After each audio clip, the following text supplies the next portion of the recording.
अंतर्राष्ट्रीय सीमा और नियंत्रण रेखा पर लेह से लेकर सरक्रीक तक 36 स्थानों पर 300 से 400 लगभग ड्रोनों का इस्तेमाल घुसपैठ का प्रयास करने के लिए किया गया। भारतीय सेना के कुछ जवान हताहत हुए और घायल हुए। भारतीय जवाबी कार्रवाई में पाकिस्तानी सेना को भी बड़ा नुकसान पहुंचाया गया। नमस्कार, मैं रवीश कुमार। विदेश मंत्रालय की प्रेस कॉन्फ्रेंस हो गई। यह तीसरी प्रेस कॉन्फ्रेंस है और आज 9 मई है। इस प्रेस कॉन्फ्रेंस की जो सबसे बड़ी बात है वो ये कि पाकिस्तान के सामने जो सबसे बड़ी चुनौती है वो है भारत की सांप्रदायिक एकता। जिस तरह से इस वक्त भारत एकजुट खड़ा है, तमाम धर्मों के लोग सरकार के साथ खड़े हैं, वो भारत के लिए एक बड़ी ताकत बनकर उभर कर सामने आ रहा है। तीनों प्रेस कॉन्फ्रेंस में इस बात पर विदेश सचिव विक्रम मिस्री ने जोर दिया है। इसका मतलब क्या है?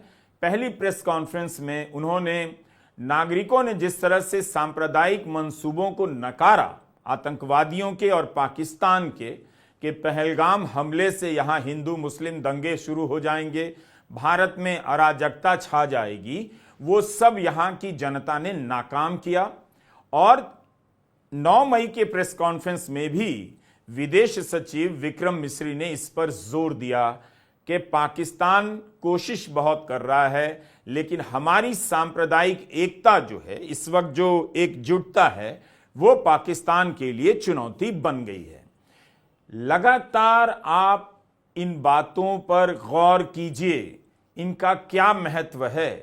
तमाम हथियारों, चौकसी के बावजूद यह भी एक भारत की ताकत बन गया है। इसे समझने की जरूरत है कि हमारी एकजुटता, और इस एकजुटता में जिस तरह से धर्म के आधार पर हमने हिंदू और मुसलमान की पहचान को निकाल कर किनारे कर दिया है और भारतीय पहचान को आगे किया है, वो इस वक्त संकट की घड़ी में एक ताकत बन गया है।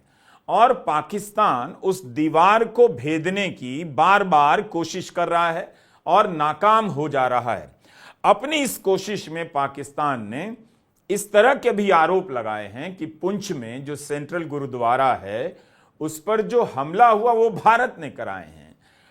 विक्रम मिस्री ने कहा कि इस तरह की बेतुकी और हास्यास्पद बातें पाकिस्तान ही गढ़ सकता है, सोच सकता है। सिर्फ यही नहीं, ननकाना साहिब को लेकर भी पाकिस्तान ये धारणा फैला रहा है कि भारत ही हमला करने की कोशिश करेगा। इस पूरी बात में जो केंद्रीय बात है वो क्या है? वो यही है कि पाकिस्तान चाहता है कि जो हिंदू बनाम मुसलमान नहीं कर सका वो भारत बनाम सिख कर दे।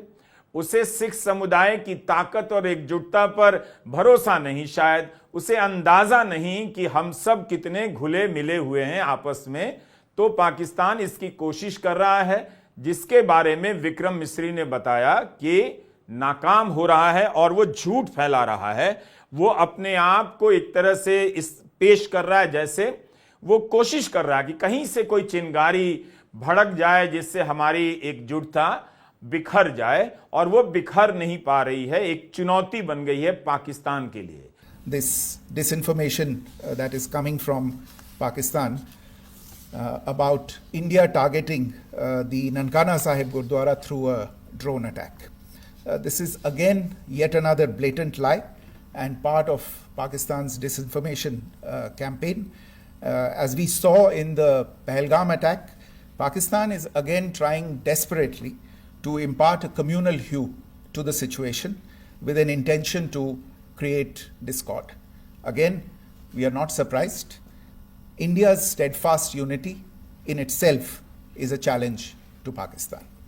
इसी संदर्भ में विक्रम मिस्री ने एक बहुत बड़ी बात बताई जिस पर अलग से नोट करने की जरूरत है। रक्षा के विशेषज्ञ ही बता सकते हैं कि क्यों इसे अलग से पेश किया गया और इसका मकसद क्या हो सकता है। इस पर दूर तक सोचना चाहिए, मैं उन अटकलों में नहीं जाना चाहता हूं। लेकिन उन्होंने बताया कि पाकिस्तान के हमले में पुंछ में एक क्राइस्ट स्कूल पर भी हमला हुआ, उस पर शेल गिरा और क्राइस्ट स्कूल के 2 छात्रों की मौत हुई, जिनके बारे में हमने आपको बताया था, एक की उम्र 14 वर्ष है और एक की 12 साल है। तो एक तरह से ये जो कारमेलाइट्स ऑफ मैरी इमैक्युलेट कांग्रीगेशन की तरफ से ये स्कूल चलाए जा रहे थे, इन पर हमला हुआ है। तो इस घटना का असर व्यापक होगा, क्योंकि ये अब हिंदू मुसलमान करने के बाद वो सिख बनाम भारत, सिख बनाम हिंदू करने की कोशिश कर रहा है, लेकिन निशाना चर्च को भी बना रहा है, भारत बता रहा है। और यह भी विक्रम मिश्री ने बताया कि एक क्रिश्चियन कॉन्वेंट ऑफ नन्स पर भी हमला करने की कोशिश की गई है, उसकी इमारत पर। In the early morning of 7th May, a shell fired from Pakistan landed just behind the Christ School run by the Carmelites of Mary Immaculate congregation in Puj. Tragically, the shell fired from Pakistan hit the home of 2 students of the Christ School. Both students unfortunately lost their lives and their parents were severely injured. Another Pakistani shell struck a Christian convent of nuns belonging to the congregation of the Mother of Carmel, damaging water tanks and destroying solar panel infrastructure. Several priests, nuns, school staff and local residents took refuge in an underground hall beneath the Christ School during the shelling by Pakistan. The school happened to be closed at the time, fortunately. Otherwise, more losses would have occurred.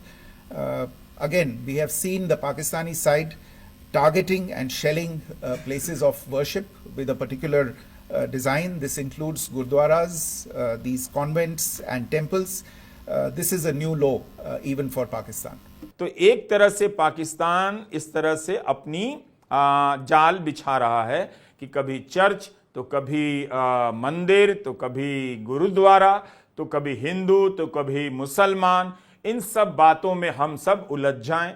लेकिन ये चुनौती के इन दिनों में, राष्ट्रीय संकट के इन दिनों में सारे लोग इस तरह से एकजुट हो गए हैं कि अंदाजा भी नहीं मिलता कि पिछले 11 वर्षों से गोदी मीडिया, आईटी सेल वगैरह वगैरह इतनी कोशिशें कर रहे थे, कितनी घटनाएं हो रही थी। लोग मस्जिदों के सामने जाकर डीजे बजा रहे थे, सब कुछ हो रहा था, लेकिन सबकी बुद्धि अपने सही जगह पर लौट आई है कि पहले अब भारतीय बनते हैं, लड़ाई झगड़ा बंद करते हैं, और वो सब गायब हो गया। इसकी कोशिश करने वाले लोग हताश हो चुके हैं, निराश हो चुके हैं, और अब सरकार भी कह रही है कि यह हमारी बड़ी ताकत है और पाकिस्तान के लिए चुनौती बन गई है ये एकजुटता। ये कितनी सुंदर बात है। इसका मतलब है कि इस एकजुटता के भरोसे हम आने वाली चुनौतियों का भी अच्छे से सामना कर लेंगे और जो कुछ भी होगा देश के सामने उसका मुकाबला करेंगे। तो इन बातों को इस प्रेस कॉन्फ्रेंस में जो कहा गया, हम अपने विश्लेषण के जरिए, सीमित विश्लेषण के जरिए रेखांकित करना चाहते हैं। अब आते हैं उन बातों पर जो गोदी मीडिया 8 मई की रात से रिपोर्ट कर रहा है।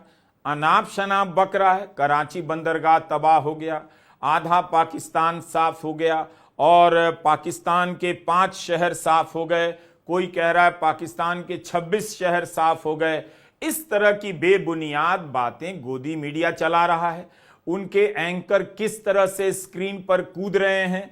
अगर आप होश में हैं और टीवी देख रहे हैं तो आपको निश्चित रूप से शर्म आनी चाहिए ये हालत देखकर।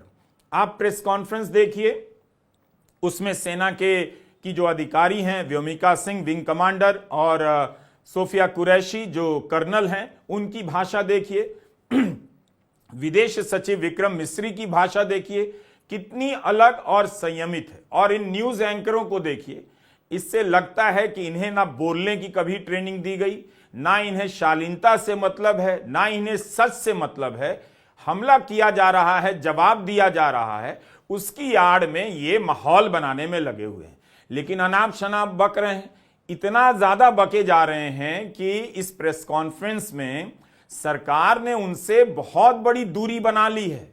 एक भी उनके दावे पर सरकार ने किसी भी तरह से कमेंट नहीं किया, इशारा भी नहीं दिया जिससे आप अनुमान लगा सकें कि 8 मई की रात से और पूरे दिन 9 मई के गोदी मीडिया जिस तरह की बातें कह रहा है उसमें सच्चाई के कुछ अंश हो सकते हैं। तो पूरी प्रेस कॉन्फ्रेंस में यह जो तीसरी प्रेस कॉन्फ्रेंस है, इसमें इसकी कोई भनक नहीं मिली।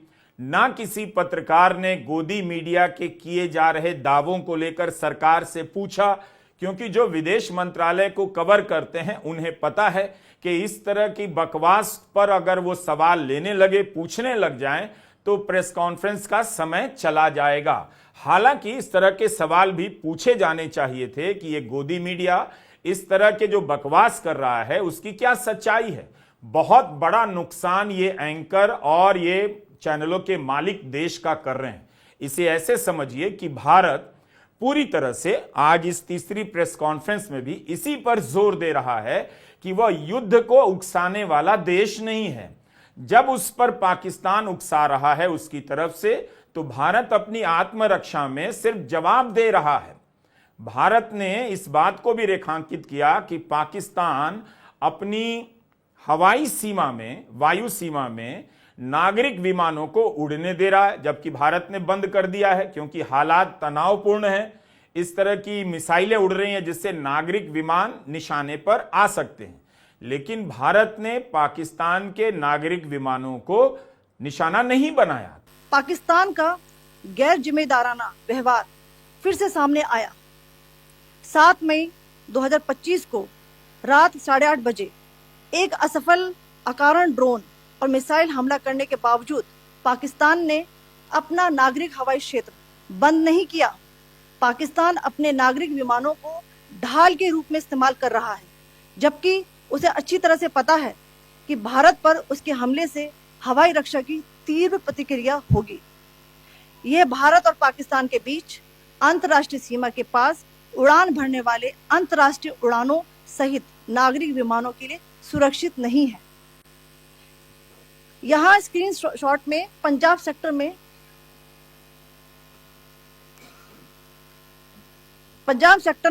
हाई एयर डिफेंस अलर्ट स्थिति के दौरान एप्लीकेशन फ्लाइट रडार 24 का डेटा दिखाया गया है। जैसा कि आप देख रहे हैं, यहाँ पर भारतीय पक्ष का हवाई क्षेत्र घोषित बंद के कारण नागरिक हवाई यातायात से पूरी तरह से रहित है। कराची और लाहौर के बीच के हवाई अड्डे मार्ग पर नागरिक एयरलाइंस उड़ान भर रही है। हाई अलर्ट किया गया है विमान फ्लाइनेस एविएशन का एयरबस 320, जैसा कि आप यहां देख रहे हैं, जो कि शाम को 5:50 बजे दमम से शुरू हुआ और रात को 9:10 बजे लाहौर में उतरा। ये सारा डिटेल्स आप यहां देख रहे हैं, ये डिटेल्स यहां लिखा हुआ है। Can you see this?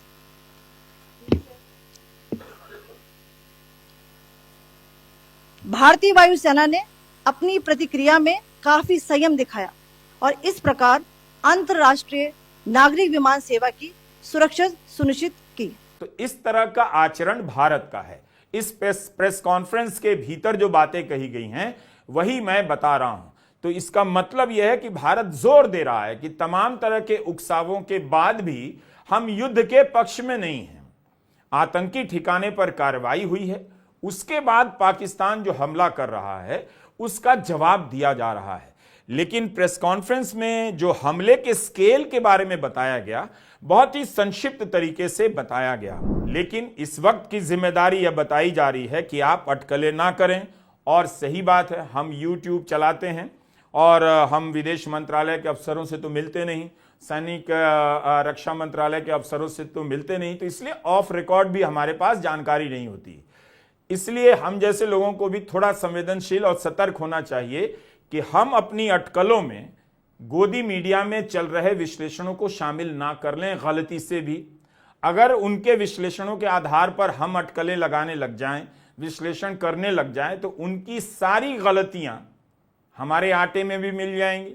तो हम जो रोटी बनाएंगे उसका स्वाद और गोदी मीडिया जो रोटी बना रहा है उसका स्वाद एक ही जैसा होगा। तो हम ऐसा क्यों होने देंगे और क्यों करेंगे, वही जाने। उन्हें अगर शर्म नहीं आती है तो ना आए, लेकिन देश को पता चलना चाहिए कि गोदी मीडिया इस राष्ट्रीय संकट के वक्त क्या कर रहा है। इतने बड़े बड़े एंकर दावे कर रहे हैं, उछल रहे हैं, जैसे लग रहा है इन्हीं के भरोसे हम सब हैं, हमारी रक्षा है, हमारी सुरक्षा है। और इन्होंने जो भी दावे किए, घंटियां बजाई, उन सब के बारे में प्रेस कॉन्फ्रेंस में कुछ भी नहीं कहा गया। कर्नल सोफिया कुरैशी ने मात्र 5 से 6 मिनट का अपना वक्तव्य पढ़ा। उससे जो चिंता की बात नजर आई कि पाकिस्तान बड़े स्तर पर उकसा रहा है।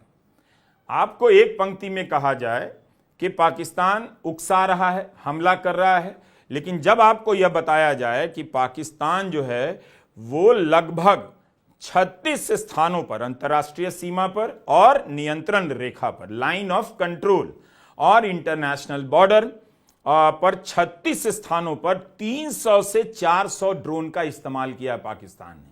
इसका मतलब है कि लड़ाई ड्रोन के जरिए मुख्य रूप से हो रही है और पाकिस्तान बड़े स्तर पर उसके पास हो सकता है कि ड्रोन हो।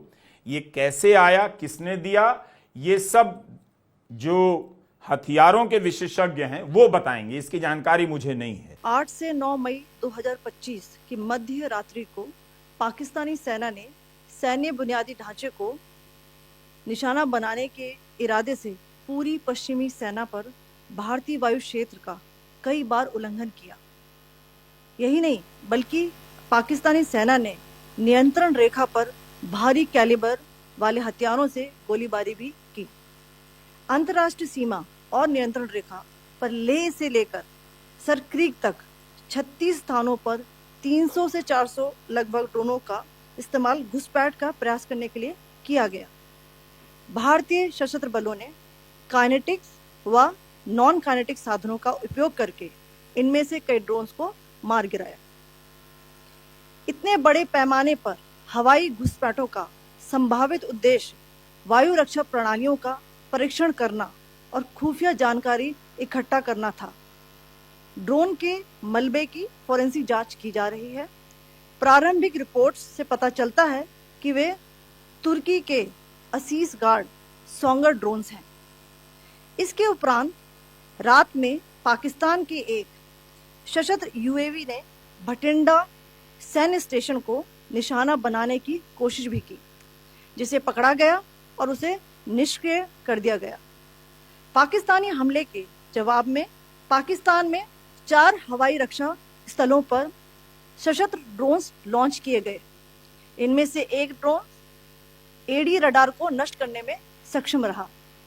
पाकिस्तान ने जम्मू कश्मीर के तंगधार, उरी, पुंछ, मेंढर, राजौरी, अखनूर और उधमपुर में भारी कैलिबर आर्टिलरी गन और सशस्त्र ड्रोन्स का उपयोग करके नियंत्रण रेखा के पार गोलीबारी भी की, जिसके परिणाम स्वरूप भारतीय सेना के कुछ जवान हताहत हुए और घायल हुए। भारतीय जवाबी कार्रवाई में पाकिस्तानी सेना को भी बड़ा नुकसान पहुंचाया गया। प्रेस कॉन्फ्रेंस से पता चला कि पाकिस्तान के पास तुर्की का असिस गार्ड जो है उसका सोंगर ड्रोन है और ये एक तरह से काफी सशक्त ड्रोन माना जाता है। जो मैं सरसरी तौर पर गूगल में सर्च कर रहा था उससे पता चला कि 1-1.5 साल पहले ही इसका परीक्षण किया गया था और पाकिस्तान के पास टर्की का ये ड्रोन है। अब पाकिस्तान ने खरीदा है या टर्की ने दिया है, यह जानने का विषय है और इस पर जरूर भारत सरकार चिंतित होगी या कोई पत्रकार पूछेगा तो स्पष्टीकरण आएगा। लेकिन यह जानना चाहिए कि उस टर्की के ड्रोन को भारत ने बठिंडा सैन्य स्टेशन पर पकड़ा है और निष्क्रिय किया है और सैन्य स्टेशन को निशाना बनाने की कोशिश कर रहा था और कई जगहों के नाम भी उन्होंने बताए। लेकिन इस प्रेस कॉन्फ्रेंस में एक जगह भी नहीं कहा गया कि भारत पाकिस्तान में घुस गया है, आधा घुस गया है, यहां घुस गया है, वहां घुस गया है। तो गोदी मीडिया जो आप देख रहे हैं घंटों बैठ कर कि यहां पर तनाव से संबंधित, टकराव से संबंधित या युद्ध की आशंका से संबंधित कोई पुख्ता जानकारी मिलेगी, ये लोग आपको बेवकूफ बना रहे हैं। हम चाहते हैं कि आप कर्नल सोफिया कुरैशी का ये संबोधन सुन लें और पूरा सुने और आपको पता चल जाएगा कि इस तरह की स्थिति में जब टकराव होता है तो कितना संक्षिप्त रूप से जानकारियां कितनी संक्षिप्त हो जाती हैं। हम ये नहीं कह रहे कि जो सरकार कह रही है स्टेनोग्राफर की तरफ आप वही छाप दें।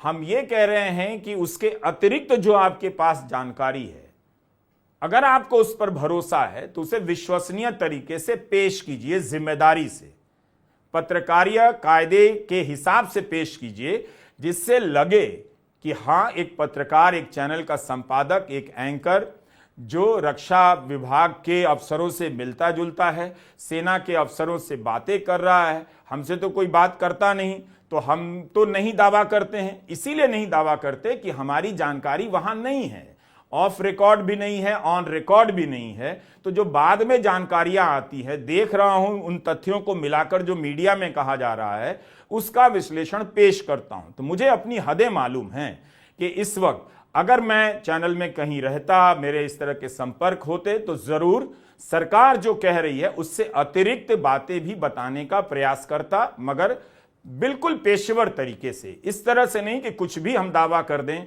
कि कराची में घुस गया है भारत, लाहौर से निकल गया है, आगे इस्लामाबाद पार कर गया है और लग रहा है कि गाड़ी में ब्रेक ही नहीं है, चला जा रहा है, चला जा रहा है, चला जा रहा है। इस तरह की बातें करने से अपने ही देश का मजाक उड़ता है। और इस वक्त गोदी मीडिया कर रहा है। चिंता की बात यह है कि वायर जैसी वेबसाइट पर रोक लगा दी जाती है, उसे रोका गया है, वायर ने इसकी निंदा की है, मगर इन चैनलों पर किसी भी प्रकार का लगाम नहीं लगाया जा रहा है। ये गलतियां पर गलतियां कर रहे हैं, इन्हें सिर्फ एडवाइजरी जारी की जाती है, इनका नाम तक नहीं लिया जाता है।